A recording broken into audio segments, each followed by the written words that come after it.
Good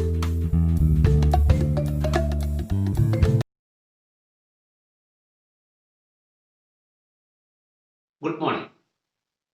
നമ്മൾ +2 കെമിസ്ട്രിയിലെ surface chemistry എന്ന് പറയുന്ന വളരെ ഇമ്പോർട്ടൻ്റ് ആയിട്ട് ചാപ്റ്ററാണ് ഇന്ന് ഡിസ്കസ് ചെയ്യാൻ ഉദ്ദേശിക്കുന്നത്. വളരെ പ്രധാനപ്പെട്ടതാണ്. നമ്മുടെ സമകാലീന പ്രസക്തിയുള്ള കെമിസ്ട്രിയുടെ വളരെ ഇമ്പോർട്ടൻ്റ് ആയിട്ട് ബ്രാഞ്ചാണ് സർഫസ് കെമിസ്ട്രി, പ്രതല രസതന്ത്രം. പലരും നിങ്ങൾ കേട്ടിട്ടുണ്ടാകണം അതിനെ കുറിച്ചിട്ടൊക്കെ. എന്താണ് സർഫസ് കെമിസ്ട്രി? നിങ്ങൾ മനസ്സിലാക്കുക, കെമിസ്ട്രിയുടെ വളരെ പ്രധാനപ്പെട്ട ഒരു ബ്രാഞ്ചാണ് സർഫസ് കെമിസ്ട്രി. അതിൽ രണ്ട് കാര്യങ്ങളെ കുറിച്ചാണ് പഠിക്കുന്നത്. ഒന്ന്, സർഫസിൽ നടക്കുന്ന പ്രക്രിയകൾ. രണ്ട്, ഇന്റർഫേസിൽ നടക്കുന്ന പ്രക്രിയകൾ. എന്താ ഇന്റർഫേസ്?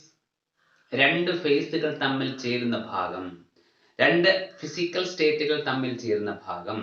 അതായത് സർഫസിലും ഉപരിതലത്തിലും ഇന്റർഫേസിലും നടക്കുന്ന കെമിക്കൽ റിയാക്ഷനെ കുറിച്ചോ പ്രക്രിയകളെ കുറിച്ചോ പഠിക്കുന്ന രസതന്ത്രത്തിന്റെ ശാഖയ്ക്ക് പറയുന്ന പേരാണ് സർഫസ് കെമിസ്ട്രി. അപ്പോൾ എന്താ സർഫസ് കെമിസ്ട്രി എന്ന് പറഞ്ഞാൽ? Branch of chemistry which deals with the study of phenomena occurring at surfaces and interfaces. സർഫസിലും ഇന്റർഫേസിലും നടക്കുന്ന പ്രക്രിയകളെ കുറിച്ച്, കെമിക്കൽ റിയാക്ഷനെ കുറിച്ച് പഠിക്കുന്ന കെമിസ്ട്രിയുടെ ബ്രാഞ്ചിന് പറഞ്ഞ പേരാണ് സർഫസ് കെമിസ്ട്രി. ഒന്ന് ഓർത്തു വച്ചേക്കുക. സർഫസ് കെമിസ്ട്രി എന്ന് പറയുന്ന ഈ യൂണിറ്റിൽ നമുക്ക് രണ്ട് കാര്യങ്ങളെ കുറിച്ചാണ് പഠിക്കേണ്ടി വരിക. രണ്ട് സെക്ഷൻസ് ആയി പഠിക്കണം. ഒന്നാമത്തെ സെക്ഷൻ എന്ന് പറഞ്ഞാൽ, അങ്ങ് ആദ്യം പഠിക്കേണ്ട കാര്യം എന്ന് പറഞ്ഞാൽ അഡ്സോർഷൻ. എന്താണ് അഡ്സോർഷൻ? മലയാളത്തിൽ അതിശോഷണം എന്ന് പറയും. കേട്ടിട്ടുണ്ടാവും പലരും. AD ആണ്, സ്പെല്ലിംഗ് മാറിപ്പോകരുത്. ADSORPTION, അഡ്സോർഷൻ, അതിശോഷണം എന്ന് മലയാളത്തിൽ പറയും. എന്താ അഡ്സോർഷൻ എന്ന് പറഞ്ഞാൽ? ഞാൻ ഒന്ന് രണ്ട് ഉദാഹരണങ്ങൾ പറയാം. ഞാൻ ഒരു കഷ്ണം ചോക്ക് എടുക്കുന്നു, നമ്മുടെ ബ്ലാക്ക് ബോർഡ് ചോക്ക്. അതിനെ ഒരു ബോട്ടിൽ മഷിയിലേക്ക് മുക്കുന്നു, പുറത്തേക്ക് എടുക്കുന്നു, ഒടിച്ചു നോക്കുന്നു. എന്ത് കാണാൻ പറ്റും? മഷി ആ ചോക്കിന്റെ സർഫസിൽ മാത്രമേ പറ്റി പിടിച്ചിട്ടുണ്ടാവുള്ളൂ, ഉള്ളിലേക്ക് മഷി എത്തിയിട്ടുണ്ടാകില്ല. കാര്യം മനസ്സിലായില്ലേ? ഇതുപോലെ നമുക്കൊരു വീടുണ്ട്. കുറച്ചു കാലത്തേക്ക് ഞാൻ വീട് അടച്ചിടുകയാണ്. ഒരു വർഷം അല്ലെങ്കിൽ 2 വർഷം കഴിഞ്ഞ് ഞാൻ വീടിനകത്തേക്ക് എത്തുമ്പോൾ വീട് മൊത്തം എന്തായിരിക്കും? പൊടിയായിരിക്കും. ചുവരിലൊക്കെ എന്തായിരിക്കും? പൊടിയായിരിക്കും. ആ പൊടി എവിടെ മാത്രമേ കാണുള്ളൂ? ചുവരിന്റെ സർഫസിൽ മാത്രമേ കാണുള്ളൂ. ഉള്ളിലെത്തിയിട്ടുണ്ടാവോ? നമ്മൾ ചൂല് കൊണ്ട് നമുക്ക് വേണമെങ്കിൽ എന്ത് ചെയ്യാം? പൊടിയെ മാറ്റിക്കളയാം, അല്ലെ? അതായത് ഈ പൊടി ആ ചുവരിന്റെ സർഫസിൽ മാത്രമേ പറ്റി പിടിച്ചിട്ടുണ്ടാവുള്ളൂ, ബൾക്കിൽ എത്തിയിട്ടുണ്ടാവില്ല. ഇങ്ങനെ സർഫസിൽ മാത്രം ചില വസ്തുക്കൾ അടിഞ്ഞുകൂടുകയും ഉൾഭാഗത്തേക്ക് ബൾക്കിലേക്ക് എത്താതിരിക്കുകയും ചെയ്താൽ ആ പ്രക്രിയക്ക് പറയുന്ന പേരാണ് അഡ്സോർഷൻ. കാര്യം മനസ്സിലായോ? അപ്പൊ എന്താ അഡ്സോർഷൻ എന്ന് പറഞ്ഞാല്? The accumulation of molecular species on the surface rather than in the bulk. ഉൾഭാഗത്തെ അപേക്ഷിച്ച് ചില വസ്തുക്കൾ മറ്റു ചില വസ്തുക്കളുടെ സർഫസിൽ മാത്രം പറ്റിപ്പിടിക്കുകയും ഉൾഭാഗത്തേക്ക് എത്താതിരിക്കുകയും ചെയ്താൽ ആ പ്രക്രിയ നമ്മൾ എന്ത് പേര് പറയും? അഡ്സോർഷൻ. വ്യക്തമായി കേട്ടിരിക്കുക.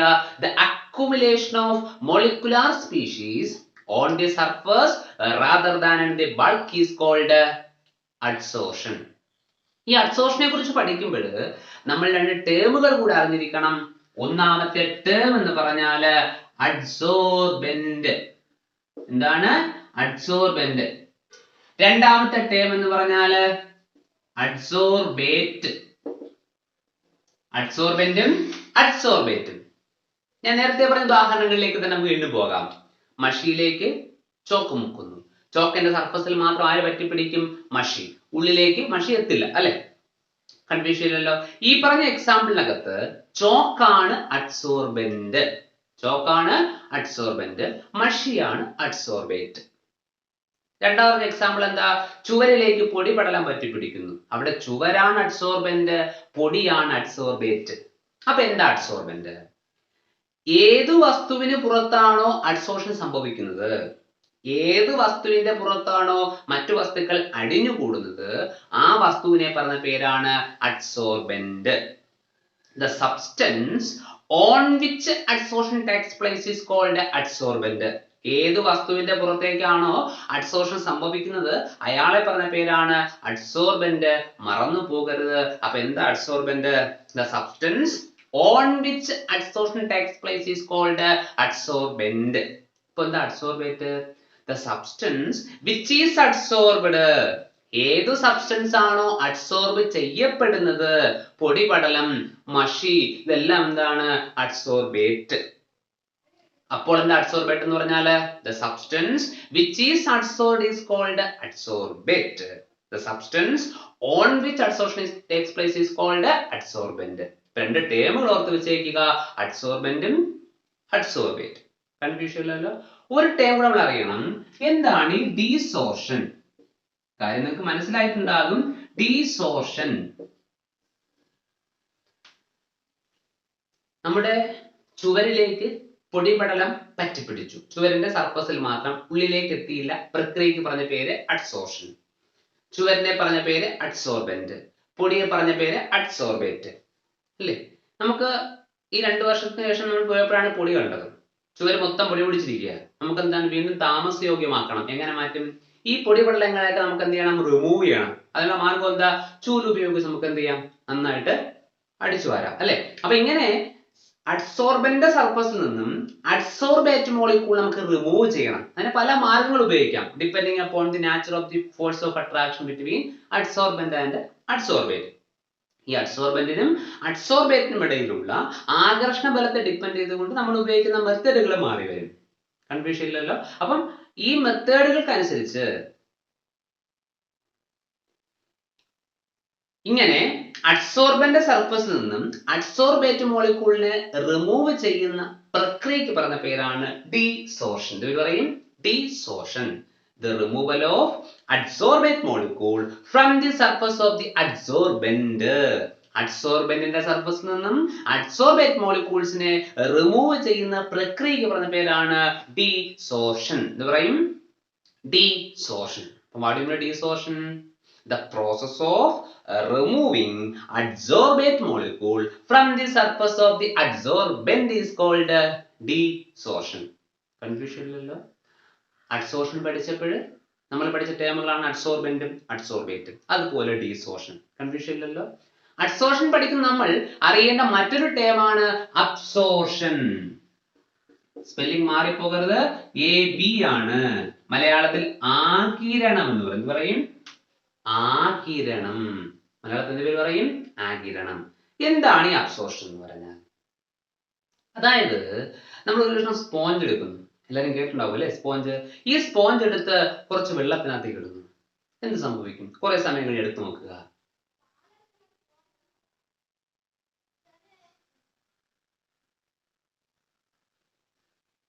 ഈ വെള്ളം നമ്മുടെ സ്പോഞ്ചിന്റെ സർഫസിലും ഉള്ളിലും ഒരുപോലെ എത്തിയിട്ടുണ്ടാവും അല്ലെ?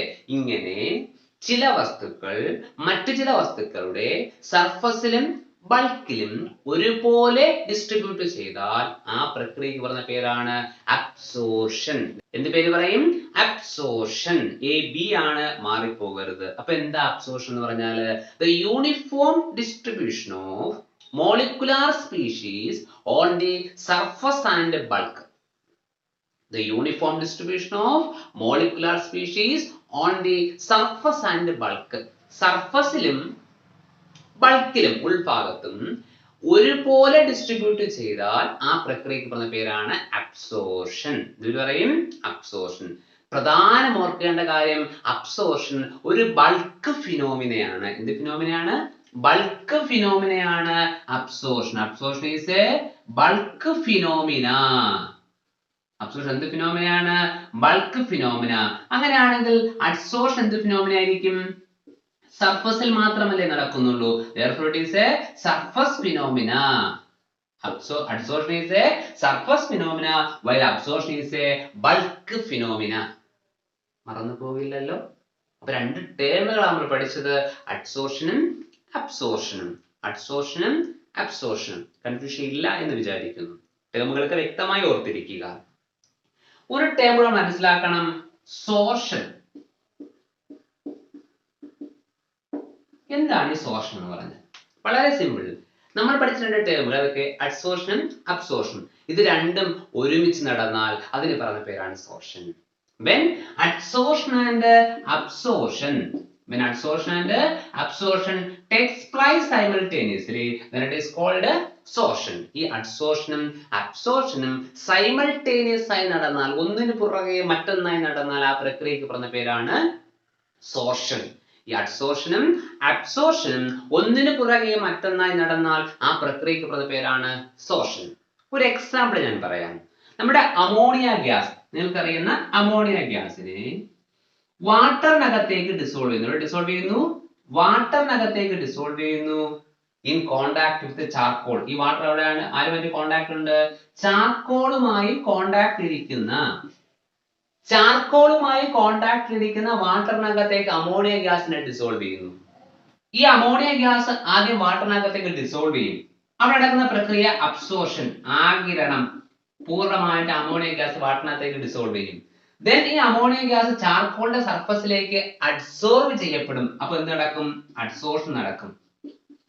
കാര്യം മനസ്സിലായോ? അതായത് അമോണിയ ഗ്യാസ് നമ്മൾ വാട്ടറിനകത്തേക്ക് ഡിസോൾവ് ചെയ്യാണ്. വാട്ടർ ആരുമായി കോണ്ടാക്ട് ഇരിക്കുകയാണ്? ചാർക്കോളുമായിട്ട്. ആദ്യം അമോണിയ ഗ്യാസ് വാട്ടറിനകത്തേക്ക് എന്ത് ചെയ്യും? ഡിസോൾവ് ചെയ്യും. നടക്കുന്ന പ്രക്രിയ അബ്സോർഷൻ, ആഗിരണം. ദെൻ അമോണിയ ഗ്യാസ് ഈ ചാർക്കോളിന്റെ സർഫസിലേക്ക് പറ്റിപ്പിടിക്കും. അവിടെ നടക്കുന്ന പ്രക്രിയ അഡ്സോർഷൻ. ദാറ്റ് ഈസ് രണ്ട് നടക്കുന്നില്ലേ? ആദ്യം അബ്സോർഷൻ, പിന്നെ അഡ്സോർഷൻ. അപ്പൊ ഇതെന്ത് പ്രോസസ്സാണ്? സോർഷൻ. ഇത് പ്രോസസ്സാണ് സോർഷൻ. അപ്പൊ എന്താ സോർഷൻ എന്ന് പറഞ്ഞാല്? അഡ്സോർഷനും അബ്സോർഷനും സൈമൾട്ടേനിയസ് ആയി നടന്നാൽ ആ പ്രക്രിയക്ക് പറയുന്ന പേരാണ് സോർഷൻ. When adsorption and absorption takes place simultaneously, then it is called sorption. നമ്മൾ പഠിച്ച ടേമുകൾ ഏതൊക്കെയാണ്? ഒന്ന് അഡ്സോർഷൻ, അതുമായി ബന്ധപ്പെട്ട ടേമുകൾ പഠിച്ചു. Adsorbent, adsorbate, desorption. പിന്നെ പഠിച്ചത് അബ്സോർഷൻ. ഈ അബ്സോർഷൻ അഡ്സോർഷൻ ചേർന്നുള്ള പ്രക്രിയയാണ് സോർഷൻ. ഇത്രയും ടേമുകൾ വളരെ സിമ്പിൾ ടേമുകളാണ്, ഓർത്തു വയ്ക്കാൻ കഴിയുമെന്ന് വിശ്വസിക്കുന്നു. സിമ്പിൾ അല്ലേ? ഇനി നമുക്ക് ഈ അഡ്സോർഷനെയും അബ്സോർഷനും കമ്പയർ ചെയ്യാം. Comparison between adsorption and absorption. നിങ്ങൾക്ക് അറിയുന്ന കാര്യങ്ങൾ നമ്മൾ സോർട്ട് ചെയ്ത് പറയുന്നത് മാത്രമേ ഉള്ളൂ. ഏതൊക്കെ? അഡ്സോർഷനെയും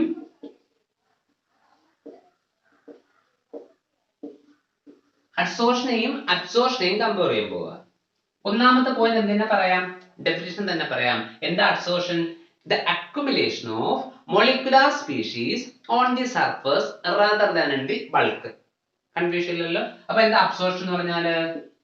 The uniform distribution of molecular species on the surface and bulk. സർഫസിലും ബൾക്കിലും ഒരുപോലെ ഡിസ്ട്രിബ്യൂട്ട് ചെയ്താൽ അബ്സോർഷൻ, സർഫസില് അടിഞ്ഞുകൂടിയാൽ ബൾക്കിലെത്താതെ അതെന്ത് പറയും? അഡ്സോർഷൻ.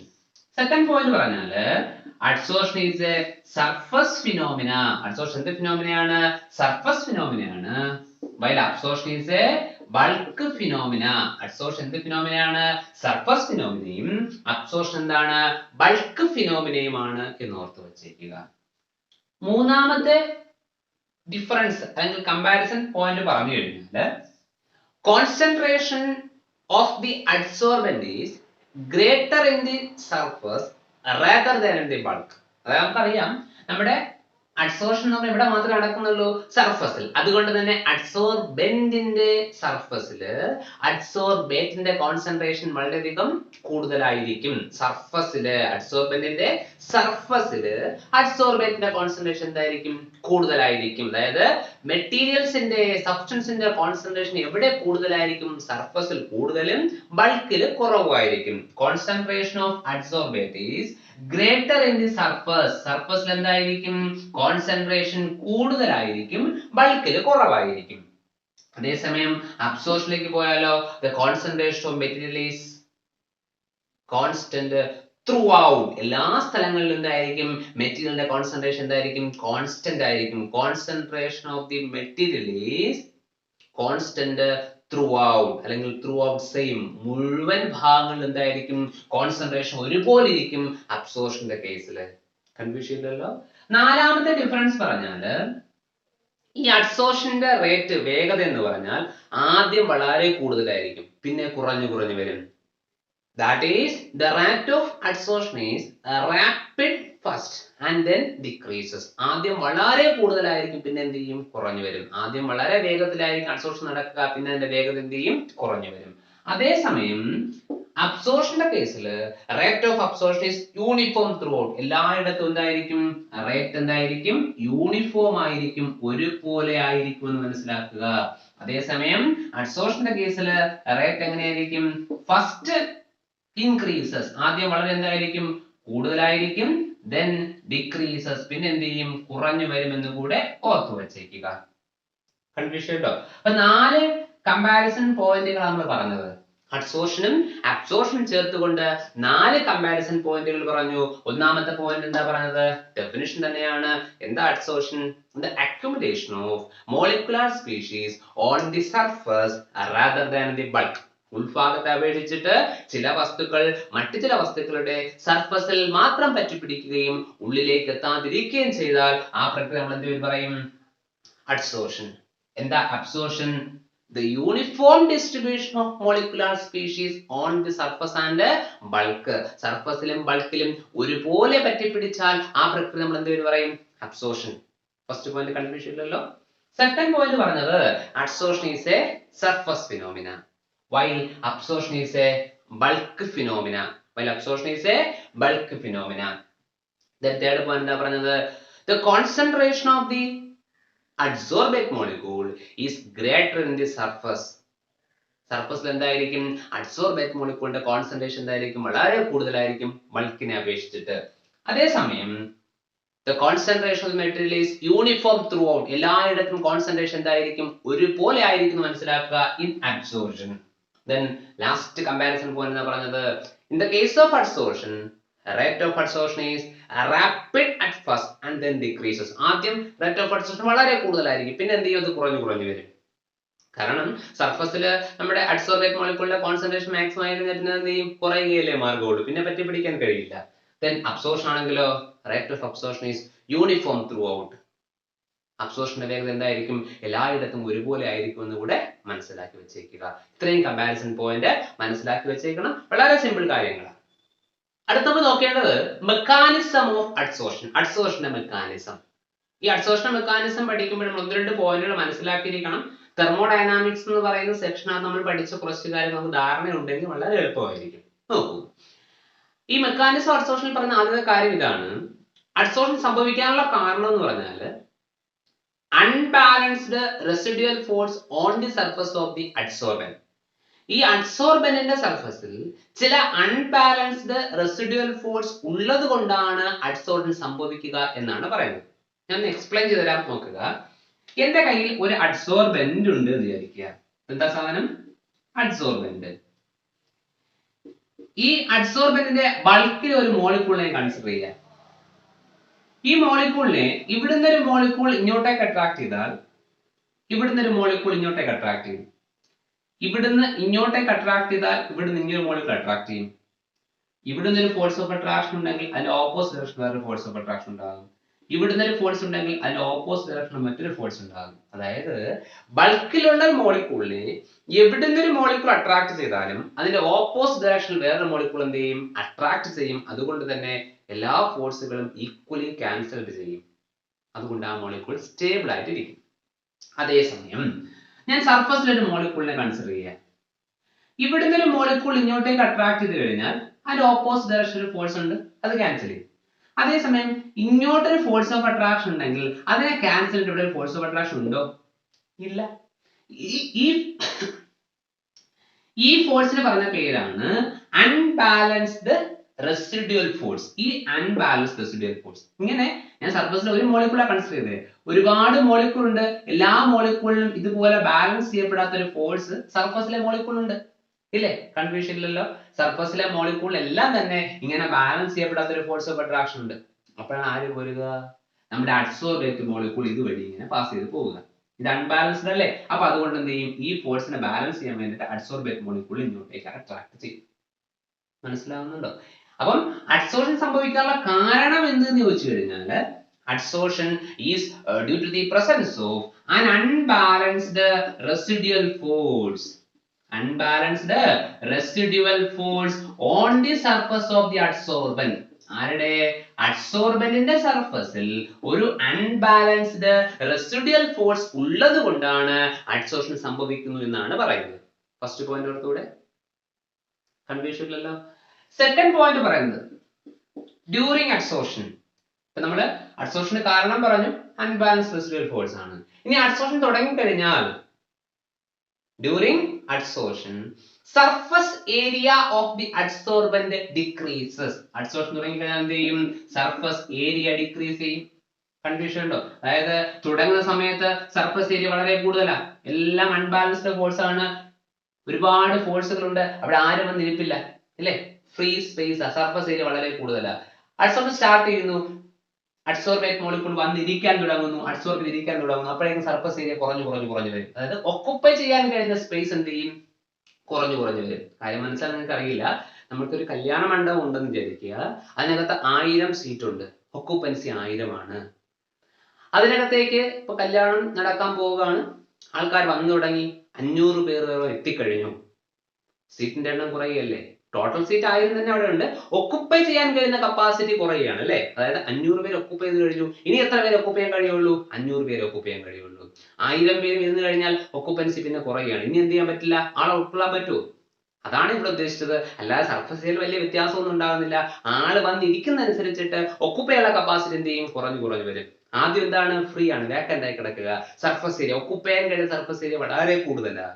അഡ്സോർബേറ്റ് മോളിക്കൂൾ വന്ന് ഒക്കുപ്പൈ ചെയ്യുന്നതനുസരിച്ചിട്ട് അഡ്സോർബ് ചെയ്യാൻ കഴിയുന്ന കപ്പാസിറ്റി കുറഞ്ഞു വരികയാണ് അല്ലേ, കാരണം സീറ്റ് എല്ലാം ഒക്കുപ്പൈ ചെയ്ത് വരികയാണ്. ദാറ്റ് ഈസ് അഡ്സോർഷൻ തുടങ്ങിക്കഴിഞ്ഞാൽ സർഫസ് ഏരിയ എന്ത് ചെയ്യും? ഡിക്രീസ് ചെയ്യും. During adsorption surface area decreases. The decrease in surface area causes decrease in surface energy. Surface area കുറയുന്നത് surface energy കുറയാൻ കാരണമാകും. സർഫസ് ഏരിയ കുറയുന്നത് കൊണ്ട് എന്ത് കുറയും? സർഫസ് എനർജി കുറയും. The decrease in surface area causes the decrease in surface energy. ഈ surface എനർജിയുടെ ഡിക്രീസ് നമുക്ക് ഹീറ്റ് ആയിട്ട് അപ്പിയർ ചെയ്യും. എന്തായിട്ട് അപ്പിയർ ചെയ്യും? ഹീറ്റ്. അതുകൊണ്ട് തന്നെ adsorption is an exothermic process. എന്ത് പ്രോസസ് ആണ്? എക്സോതെർമിക് പ്രോസസ് ആണെന്ന് ഓർത്തു വെച്ചേക്കുക. മനസ്സിലാക്കേണ്ട കാര്യം ഇതാണ്, അഡ്സോർഷൻ നടക്കാനുള്ള കാരണം എന്താ? അഡ്സോർബന്റെ സർഫസിലുള്ള അൺബാലൻസ്ഡ് റെസിഡ്യൂവൽ ഫോഴ്സ് ആണ്. അഡ്സോർബൻ സ്റ്റാർട്ട് ചെയ്ത് കഴിഞ്ഞാൽ അഡ്സോർബന്റെ സർഫസ് ഏരിയ എന്ത് ചെയ്യും? ഡിക്രീസ് ചെയ്യും. ഈ സർഫസ് ഏരിയ ഡിക്രീസ് ചെയ്യുന്നത് സർഫസ് എനർജി ഡിക്രീസ് ചെയ്യാൻ കാരണമാകും. ഈ സർഫസ് എനർജിയുടെ ഡിക്രീസ് നമുക്ക് എങ്ങനെ ഫീൽ ചെയ്യും? ഹീറ്റ് ആയിട്ട് ഫീൽ ചെയ്യും. That is adsorption is an exothermic process. എന്ത് പ്രോസസ് ആണ്? Exothermic process. കൺഫ്യൂഷൻ ഇല്ലല്ലോ. ദെൻ പറയുന്നത് ഒരു സോളിഡ് അഡ്സോർബന്റിന്റെ സർഫസിനകത്തേക്ക് ഒരു ഗ്യാഷ്യസ് അഡ്സോർബേറ്റ് അഡ്സോർബ് ചെയ്തെന്ന് വിചാരിക്കുക. ഒരു സോളിഡിന്റെ സർഫസിനകത്തേക്ക് ഒരു ഗ്യാസ് അഡ്സോർബ് ചെയ്തെന്ന് വിചാരിക്കുക. ഗ്യാസിന്റെ എൻട്രോപ്പിക്ക് എന്ത് മാറ്റം സംഭവിക്കും? എന്താണ് എൻട്രോപ്പി എന്ന് പറഞ്ഞാല്? എൻട്രോപ്പി എന്ന് പറഞ്ഞ സാധനം എന്താ? Measure of the randomness. ഡിസോർഡറിന്റെ അളവാണ് എൻട്രോപ്പി അല്ലെ, ഓർഡർ ഇല്ലായ്മയുടെ അളവാണ് എൻട്രോപ്പി. അപ്പോഴ് നമുക്കറിയാം സോളിഡ്, ലിക്വിഡ്, ഗ്യാസ്, ഇത് മൂന്നുമാണ് പ്രധാനപ്പെട്ട ഫിസിക്കൽ സ്റ്റേറ്റ്. ഇവിടെ എവിടെ എൻട്രോപ്പി കൂടുതൽ? ദാറ്റ് മീൻസ് ഡിസോർഡർ എവിടെയാ കൂടുതൽ? നമുക്കറിയാം സോളിഡിനാണോ? അല്ല. ലിക്വിഡിനാണോ? അല്ല. പിന്നെ എവിടെയാ? ഗ്യാസിനാണ് ഡിസോർഡർ കൂടുതൽ അല്ലേ. ഗ്യാസിലെ മോളിക്യൂൾസ് ഫ്രീലി പാക്ഡ് അല്ലേ. കമ്പാരിറ്റീവ്ലി ഡിസോർഡർ എവിടെയാ കൂടുതൽ? ഗ്യാസ്. അതുകൊണ്ട് തന്നെ എൻട്രോപ്പി ആ കൂടുതലായിരിക്കും ഗ്യാസ് കമ്പാരിറ്റീവ്ലി. അതിനേക്കാൾ അല്പം കുറവായിരിക്കും ലിക്വിഡ്, തീരെ കുറവായിരിക്കും സോളിഡിന്. സോളിഡിന് ഓർഡർ കൂടുതലായിരിക്കും, എൻട്രോപ്പി കുറവായിരിക്കും. മനസ്സിലാക്കുക. അപ്പോൾ നമുക്കറിയാം ഗ്യാസിന് എൻട്രോപ്പി വളരെ കൂടുതലാ, ഡിസോർഡർ വളരെ കൂടുതലാ. ഈ ഗ്യാസിനെ ഒരു സോളിഡിന്റെ സർഫസിലേക്ക് അഡ്സോർബ് ചെയ്താൽ എൻട്രോപ്പിക്ക് എന്ത് മാറ്റം സംഭവിക്കും? ജസ്റ്റ് ചിന്തിച്ച് നോക്കുക.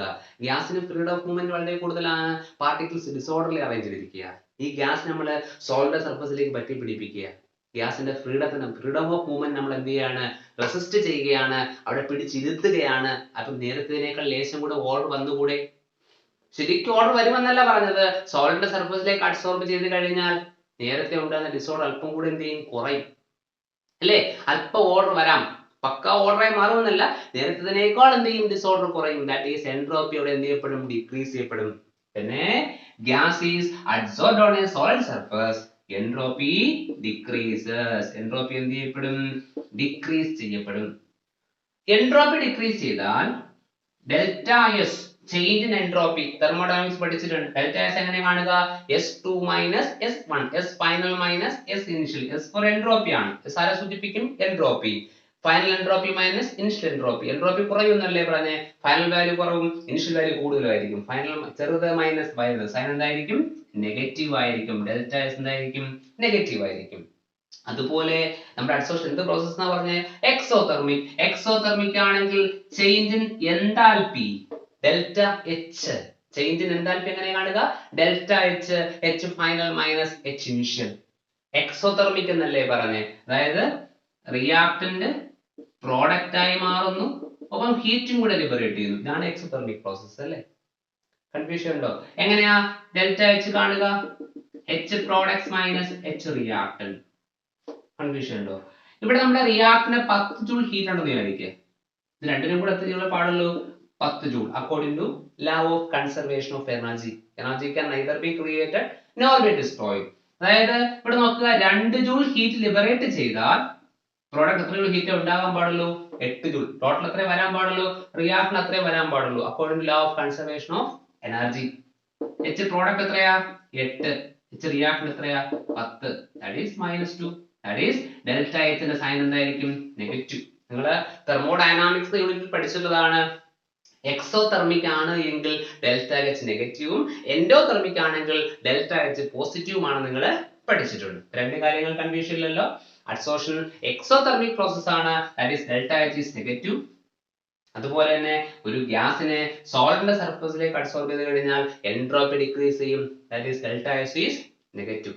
കൺഫ്യൂഷൻ ഇല്ല എന്ന് വിചാരിക്കുന്നു. ഇനി നമുക്ക് അറിയുന്ന കാര്യം, ഒരു പ്രോസസ് സ്പോണ്ടേനിയസ് ആകാനുള്ള കണ്ടീഷൻ എന്താ?